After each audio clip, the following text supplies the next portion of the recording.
She's still doing chest compressions, and there's no life in him. I mean, he's gone. His eyes are closed at this point. He's not breathing. I put my hands in my hair and I just screamed. There's nothing more I can do as a mama.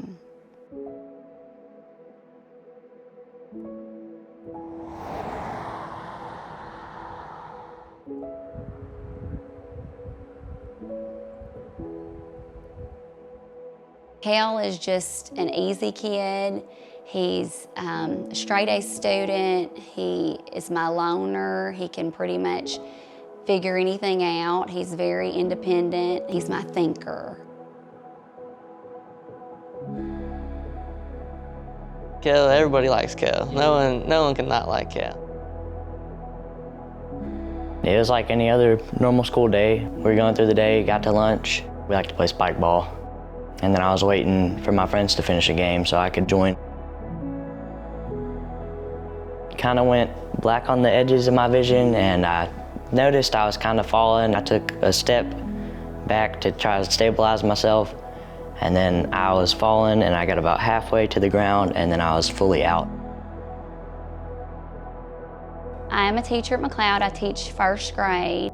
I was on my planning period, my conference at lunch, and then I looked down and I saw I had a phone call from the high school principal, and she just said, "I need you at the softball field now." I knew it was Kale for some reason.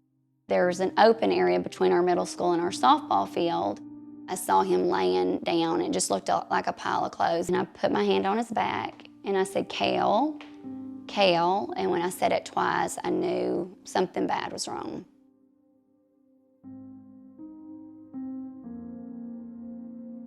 I remembered hearing his mama say, "He's not breathing." And when I got down there, I saw Miss Lance, the principal, and I said, "Go get the AED." You can't describe what's going through your brain at that point because there's so much, but yet your mind's just going so many different ways. Then I hear preparing to shock, and that's when I think I lost a little piece of myself.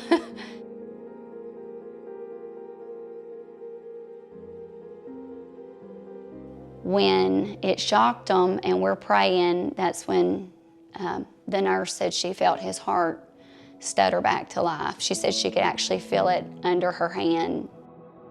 And he opens his eyes, and then he looked at me and he touched my hand and he said, "It's okay, Mama." Best sound I've ever heard. And then I woke up. My mom was there, the nurse, my aunt was there. There were a bunch of teachers around in a circle all praying, and you know, it was pretty crazy. Our friend just died and he came back to life, so it was pretty crazy to wrap your head around. 1 second everything was okay, and the next second he's just not breathing, just dead right in front of us. Just know that the Lord did a miracle there. Whether he used an AED and CPR, or whether he just decided to touch him and bring him back, because not everybody comes back.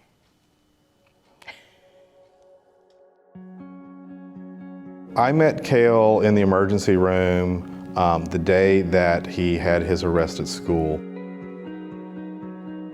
I knew when we saw the Wolff-Parkinson-White syndrome that we would need to do an ablation to help cure him of this. Wolff-Parkinson-White syndrome occurs probably about 1 out of every 40 to 50,000 individuals. And it is a muscular connection between the top part of the heart and the bottom part of the heart that increases people's risk of dying suddenly. When we were transported at the time, we didn't know where we were going. I was praying the whole time we'd be at Ochsner. We've always had fantastic treatment, and I knew they had a pediatric cardiologist. About a month after his initial arrest, we did an electrophysiology procedure, which is a catheter-based intervention. Electrophysiology is a subspecialty in pediatric cardiology. I am the only person in North Louisiana who does electrophysiology procedures. In fact, there's only 5 of us in the entire state of Louisiana, with all 4 others being in New Orleans specifically. It was really cool listening to Dr. Jones explain like what the ablation was, which is where they go up through your veins and then they like burn your heart. And that was really crazy, because when I think about burning something, I'm thinking flamethrower, like just in my heart. We found where this extra piece of tissue was, and we were successfully able to burn that tissue out, and he no longer has Wolff-Parkinson-White syndrome. I'm thankful for the mercy that God showed us that day. Now my friends and family, we're a lot closer than we were before. We don't really take time spent together for granted. We're a lot more open with how we feel about each other. We like to spend more time with each other than we did before. I make sure to hug him every day, tell him that I love him. As a cardiologist and electrophysiologist, that's really my goal, is for every one of my patients to be able to be a normal teenager. And now Kale is a normal teenager again. I can't thank him enough for the care they showed him, the fact that they treated him and us like we were real people, and they took care of my boy.